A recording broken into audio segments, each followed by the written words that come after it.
What's going on, everybody? Welcome back to another episode of Talk About Transformers.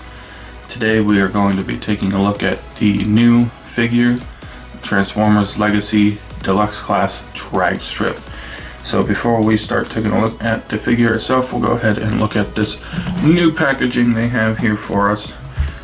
Starting from the top, we'll go ahead and raise our camera up.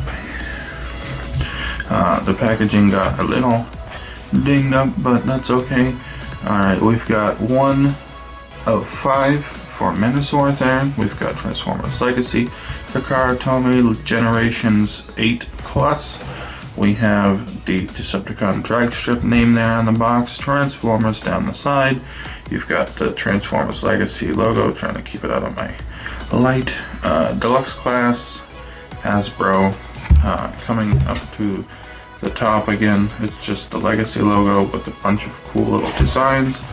Here on the side we have a image of what looks like it's Megatron, and there's some kind of green coloring, so I'm not sure if that's just a box design and it's G1 or if it's actually G2 Megatron, or if that's someone else entirely. But there you've got Dragstrip and is that Iguanas and Skywarp, the core class figures? I don't know. And then there looks to be Kickback. I'm not getting any of those.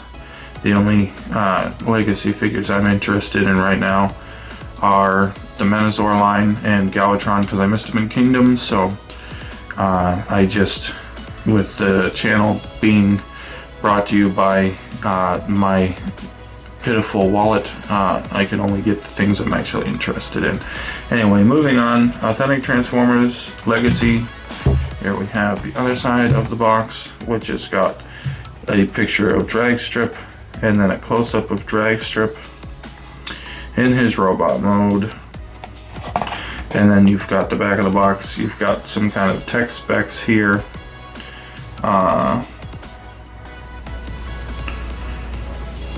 Trying to read all the languages. That's a lot of languages. And it says parents, I guess. So parents, scan that. Again, 1 of 5 Menasor, 17 steps. He goes from a robot to a car. Hasbro, words and things down here. And words and things on the underside. There's your barcode. If you guys want to try and look them up on stores, I found this at a Walmart.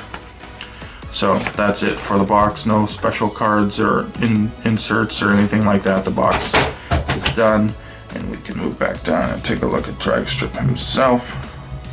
Ooh. We'll go ahead and zoom in on him and start taking a look at this guy. Go down a little more. There we go. Alrighty, bumping the camera all the way. I'll move this table that my comparisons are on out of the way. There we go. Alright, so here is Dragstrip in his race car mode. It is yellow, as a Dragstrip should be yellow, with some like kind of mustard yellow brown painted highlights here on the middle.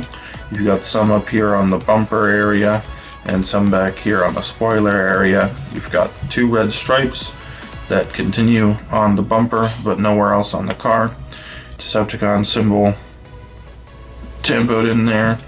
You've got silver paint on these engines and the faux engine, and here's his head, and it's hollow, and it doesn't bother me because it's kind of like a seat, I guess. It's supposed to be like a seat, so I wouldn't really I'm not pestered by it. I'm just gonna let that slide for now. It's not the thing that annoys me most about this figure anyway. Down on the sides, you've got the pinned wheels. These ones don't look so bad because the pins are black, but the yellow pins stick right out. You can always pop the wheels off, take a Sharpie to that, and then pop them back on. You've got the red stripes down the side from the bottom. No paint at all whatsoever from the back. No paint at all whatsoever, except for the red stripes you can kind of see up there. And this side is the same, and that's basically it for his vehicle mode. He can roll as a car should roll, and that's about it for vehicle mode. So we'll go ahead and do size comparisons and then take a look at one of his transformations, because he is going to become a limb. Alrighty guys, before we get started on transformation, we're going to have to go over accessories, because they weren't attached like Waspinators. I put them on the table and forgot about them. He comes with 2 guns. They are molded in black plastic and have nice silver, kind of metallic purple, so I guess silver isn't too far off. Nice metallic purple paint on them. On each side there's this really big bump in the middle, and down here too, that are part of the design, because it's on both sides. But on this side you have 2 additional gaps, and on this side you have 2 pegs, because he gets 2 guns, and you can plug them together if you want for storage purposes, so that he's got 2 guns. I don't know if this is going to come into play in some kind of combined gun, or if it's just gonna be how they're gonna store on Menazor, but you can plug them together. And then in vehicle mode you have port here and a port here on the top. If you wanted to, you could put them on a flight stand, and you've got 2 ports here. You've got these 2 here, and they might even fit in these when they're combined. So maybe I have no clue. Let's test that out real quick.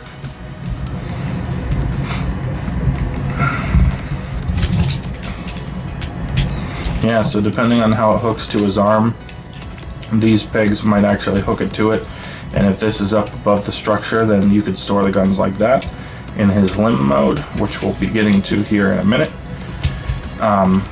But there you have his weapons. Normally I just store them up here. So there you have that. We'll go ahead and get him transformed into his limb mode, and then we'll go ahead and get him transformed into his robot mode. There you have him with Prime Junior for your Legends class scale. There you have him with the deluxe size Voyager Studio Series 86 Hot Rod for your deluxe scale. Here he is with the Kingdom Voyager class Cyclonus for your Voyager scale, him with fellow Decepticon here. And last but not least, here he is with the Studio Series 86 Leader class Grimlock for Leader class scale. Quick question for you guys. Do you think that the Dinobots alt mode should be robot mode and their primary mode should be Dino mode? So I should be showing him off as a robot right now? Or do you think that this should be the dinosaur and that in bot mode he should just be a bot? What do you guys think? Let me know in the comments down below. Alrighty, and with size comparisons out of the way, let's get down to his first transformation. Alright, for this transformation, I don't know if you're going to be able to get to it with your fingernails, but I can't, so we need a tool.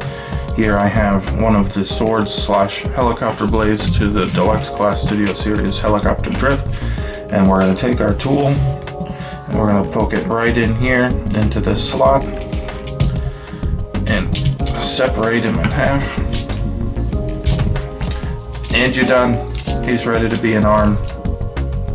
Look at that transformation. I know it was so difficult, but this is going to hook to the upper shoulder of the skeleton that Minosaur's trailer makes.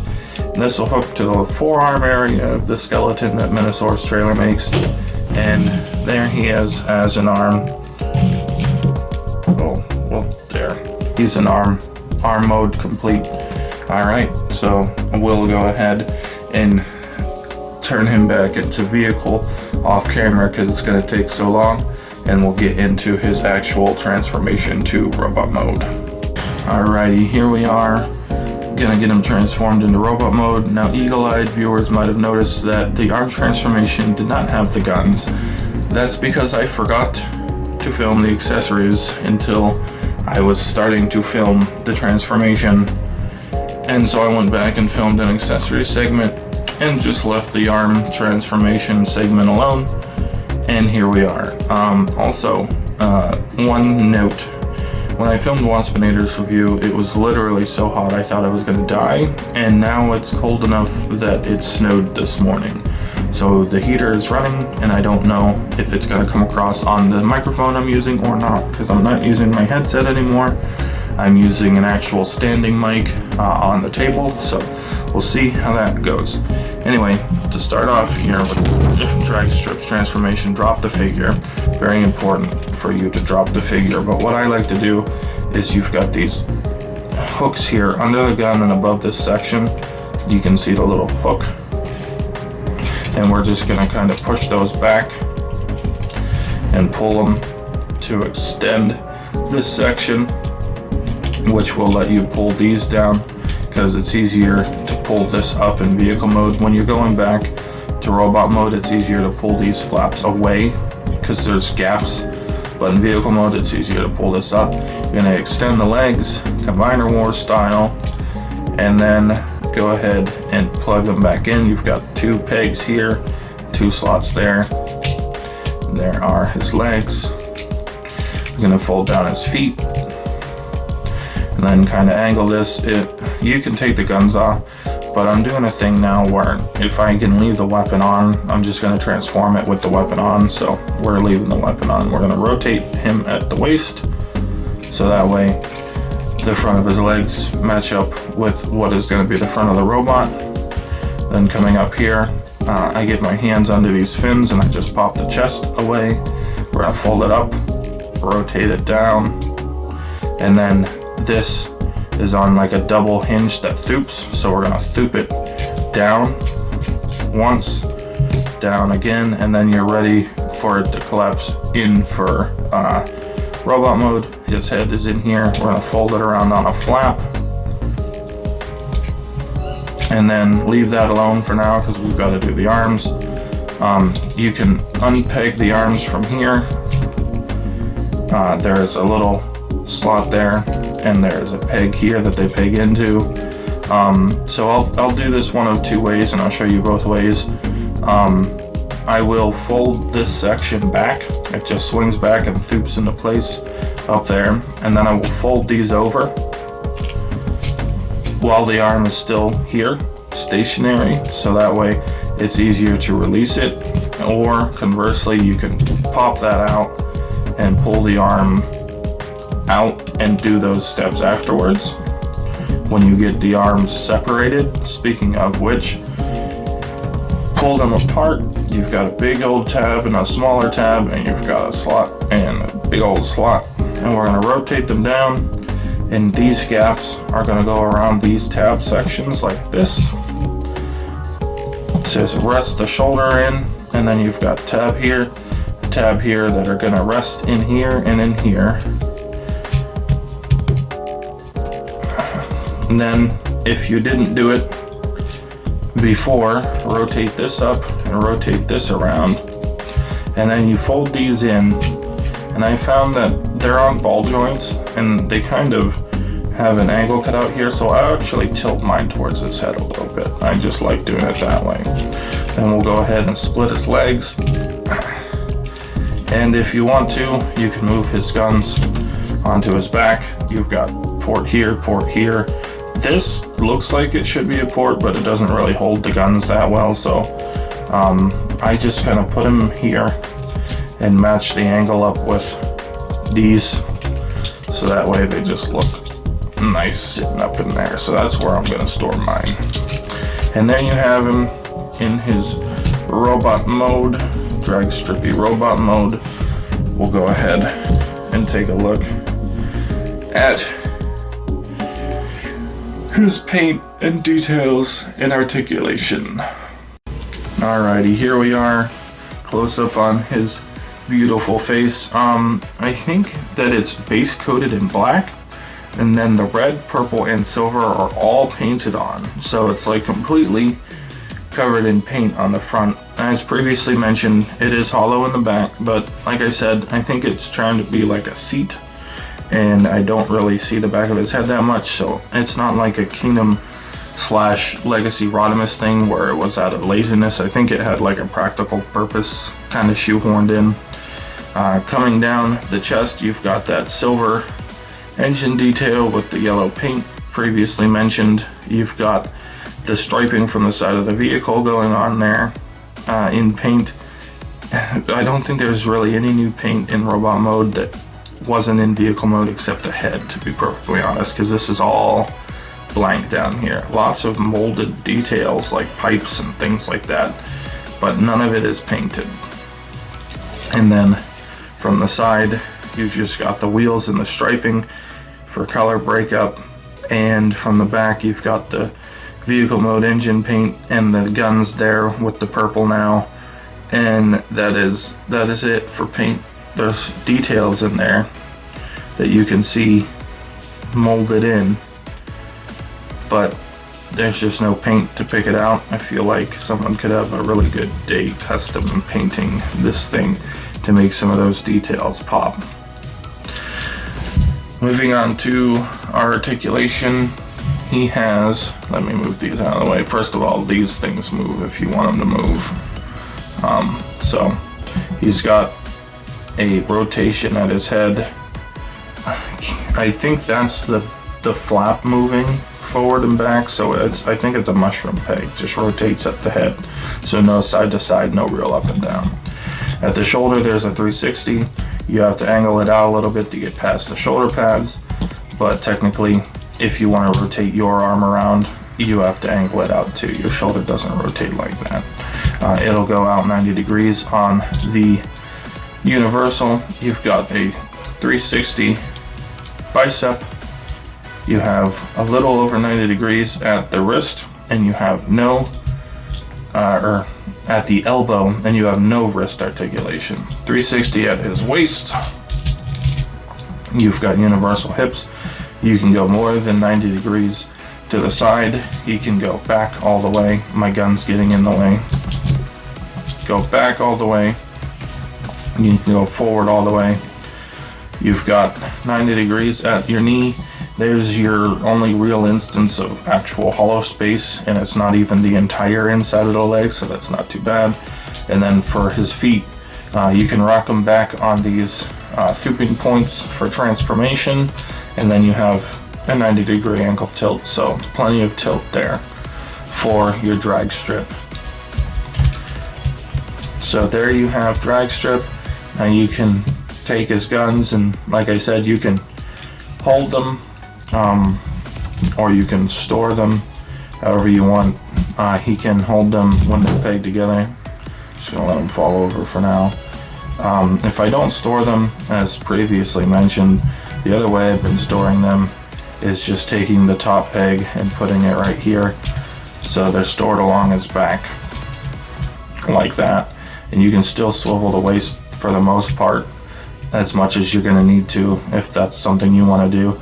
Just keep in mind, since the pegs are so close, you're going to have an empty space for that one to just kind of float in, so you can't really do that up here too well. But you can have him hold his guns as a 2-pack, or you can have him hold them separately. If you hear some jingling in the background, I got a new puppy, and my dad is playing with it just outside of where I'm recording. And his tags, since he's got short stubby legs, he's a corgi puppy, his tags basically hit the ground when he runs. But there you have Dragstrip in a pose. We'll go ahead and do some robot mode size comparisons for you and wrap this thing up. Alrighty, starting off size comparisons again. Here he is with Prime Jr. Here you have him with deluxe sized Studio Series 86 Voyager class hot rod. Here he is with the Kingdom Voyager class Cyclonus, fellow Decepticon for you. And last but not least, here he is with the Studio Series 86 Leader Class Grimlock for your Leader Class size comparison. And there you have Dragstrip. Final thoughts, starting off with the things I don't like. having to get something to poke that button to split him in half, I'm not a fan of. Now, Menazor usually comes with a sword, and if he comes with a sword or something like that that I can use to push the button, that's fine, because then I won't have to have something extra to do it, and that gripe will pretty much be taken care of. Otherwise, if I've got to have an extra tool around to split him in half, who knows if I'll put them back together after I split them in half the first time. And that might go for Dead End 2, which is unfortunate because he's usually my favorite. And then the leg bots, I don't think they split in half for their leg configurations. The back of the head being hollow is kind of annoying for some people. I don't mind it too much, and I kind of mentally justified it by it being a seat area, so if that helps you out, go for it. And there's not a whole lot of paint on him. He's a lot of yellow. I actually turned my flash off on my phone, and I'm not sure if this looks better or not. I just realized when I turned my flash off to save power while I was transforming people that the background I'm using with the light source I have in the room is actually decently bright. So let me know if you liked the flash on, which was everything before the size comparisons for Robot, or the flash off, and we'll see what happens. Positives wise, I think he's pretty well articulated for a deluxe class. I think the paint that's on there is really nice. It's applied really well. I think his guns are cool. I like how they can fit together and then possibly store in Menazor mode up on the shoulder. I think that's going to make that look pretty cool. I think the transformation is fun. I think both modes look really good, and I think that just seeing this guy in reviews, despite the hollow head and the button problem I have, I was really excited for him and Menazor, and having taken a look at the box pictures for Menazor and what he's gonna do, I'm even more excited. So I'm hoping to actually get the whole set, because the last combiner they released, which was Studio Series Devastator, I'm missing a long haul for, so I really don't want to be missing another limb. But that's gonna wrap up this review. So go ahead and check out my playlist linked in the description below. Go ahead and follow me on my social media accounts, also linked in the description below. And I'll see you guys in the next episode of Talk About Transformers.